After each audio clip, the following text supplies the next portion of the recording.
রংপুরে মৃত্যুর ৪৪ দিন পর আদালতের নির্দেশে কোটা সংস্কার ও সরকার পতনের আন্দোলনে গুলিতে নিহত রংপুর নগরীর পূর্ব শালবন এলাকার সাজ্জাদ হোসেনের লাশ কবর থেকে উত্তোলন করা হয়েছে।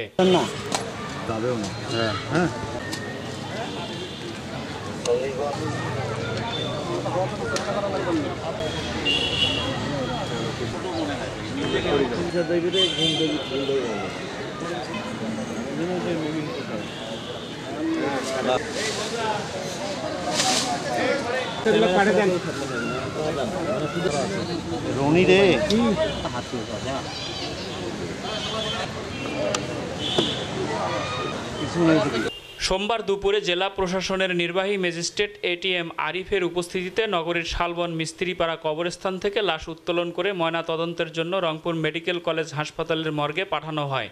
এ সময় মেট্রোপলিটন পুলিশ, সেনাবাহিনীর সদস্য, নিহত সাজ্জাদের পরিবারের সদস্যরা উপস্থিত ছিলেন।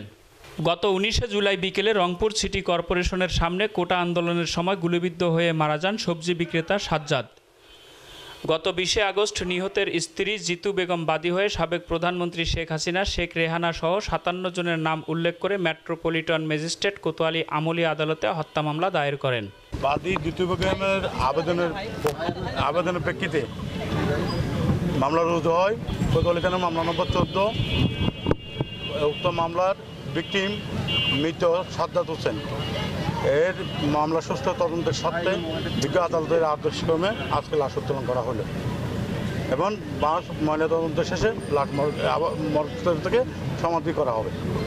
আমি মোহাম্মদ খালেদ উদ্দিন, অর্থাৎ মামলা তদন্তকারী কর্মকর্তা, এসআই কোতোয়ালি থানা। জেলা প্রশাসন থেকে আমাকে পাঠানো হয়েছে নির্বাহী ম্যাজিস্ট্রেট হিসেবে নিয়োগ করে কবর থেকে লাশ উত্তোলন করতে হবে এবং সুরথাল করে এরপরে ময়নাতদন্ত হবে। ময়নাতদন্ত হওয়ার পর লাশটা আবার আমরা কবরে স্থাপন করবো। এটুকুই ছিল বলা। আমি সিনিয়র সহকারী কমিশনার এটিএম আরিফ, রংপুর জেলা প্রশাসকের কাছে।